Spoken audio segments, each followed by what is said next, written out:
I understand you have been advocating, Mr. Minister, after becoming the Minister of Foreign Affairs in your country, something called bilateralized multilateralism. Now, can you explain what exactly it is and why is it relevant and how is it relevant in Portugal-China relations? Well, I have to say that Portugal was always, and it has been consistently, a champion of multilateralism. And so of this multipolar system where the United Nations organization is at the center of this, I'd say, dialogue among states, among nations, that has a very special role in very, very different fields. So this is multilateralism. Then we, as a country, Portugal, we live this also in the European Union, that is a quite developed project of integration of 27 European nations that is quite advanced and that can really improve more. But here you see you have multilateralism because you have 27 countries, but then of course you have also bilateral relations with them. Right. And from this European experience, we have learned that sometimes to enhance, to boost the results of the multilateral relation is very important to take care, not to forget the bilateral dimension with each one. And this is something that I believe today, with also the geopolitical change with the new American administration, where they are really investing a lot in these, I'd say, bilateral relations, it's very important not to lose the core, the essence of multilateralism, to develop very, very functional and effective bilateral relations. So the bilateral consultations are decisive to have common positions at multilateral level. I met tremendous amount of very successful European global companies, business leaders, and they've been telling me that they are thinking intensely about Europeans should rethink the way, the nature of relationship with China as being illustrated in some previous European documents. What is the real nature of relations between Europe and China amid all the changes that we are seeing today? Mr. Foreign Minister, I'm personally curious, how will those calls coming from the business community be heard by decision makers in your country and certainly also in other countries of the European Union? In the European Union, that started to be an economic union when Portugal and Spain joined the now called European Union. It was the European Economic Community, so it was only about trade, about tariffs, about internal market, and so it was not political as it is today. It was mainly economically, and so economy is, I'd say, at the high concerns of all the political decisors or all the boards or institutions that have political power inside the European Union and member states of the European Union. Sometimes the concerns that were raised in the past, they were not directed to China, I have to say, but to all the globe, to the United States, to other actors in the geoeconomy of the globe. Why? Because there was a deficit, and there is still, of strategic autonomy of Europe. And this was very clear when we had this health crisis of COVID all across the world, also with the war in Ukraine.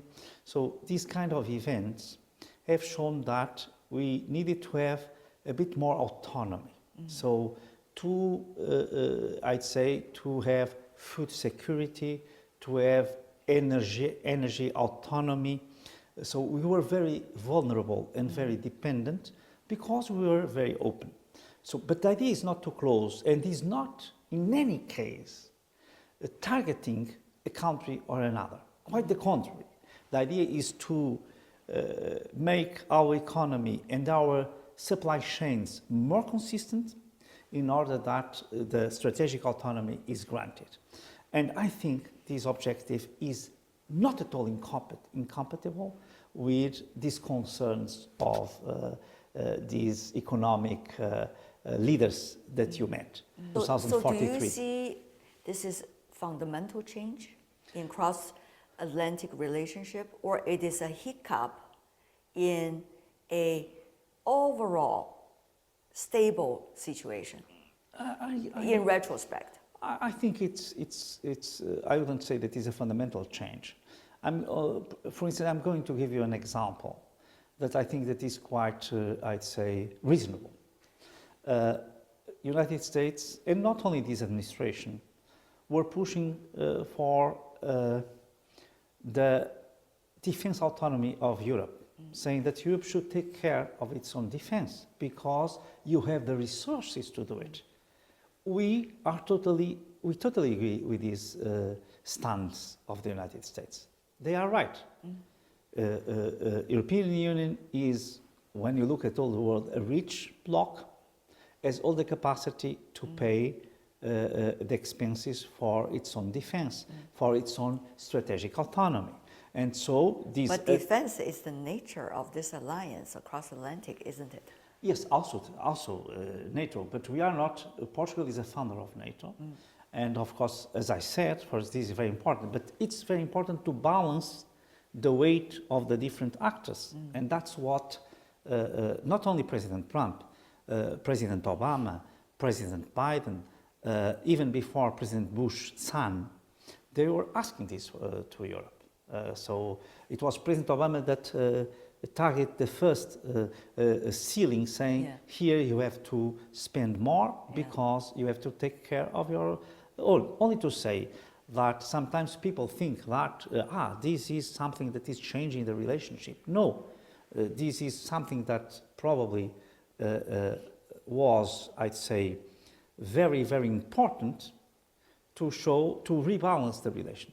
And so I'd say that, as I say, I'm positive on this. What is the nature of this rebalanced relationship? No, here I was speaking, I gave you the best example, that is the defense example, where really the United States used to spend a lot of money that the countries in Europe could afford. They were capable of affording this.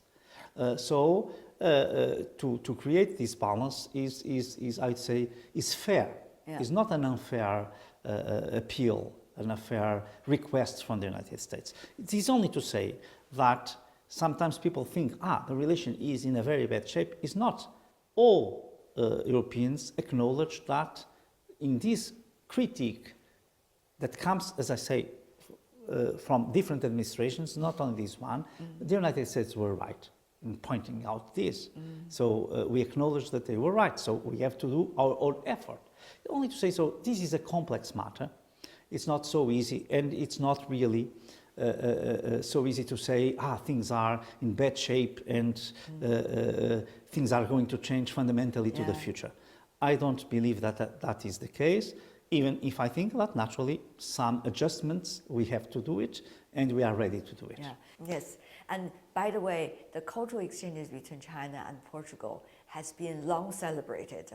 Even some specific cultural symbols and products of Portugal are joint exploration, shall I say, joint products between China and Portugal, such as porcelain, isn't it? Indeed. Yeah. So how is this kind of joint inspired cultural phenomenon to be celebrated even further by the two sides, and what does that mean for the real better understanding between the two peoples? Well, I see today in Portugal, you have this Albuquerque Foundation that has that comes from Brazil and that has now really, I'd say, given a new contribution to this cultural partnership. Yes. You have the Carlos Gulbenkian Foundation, you have the Orient Foundation.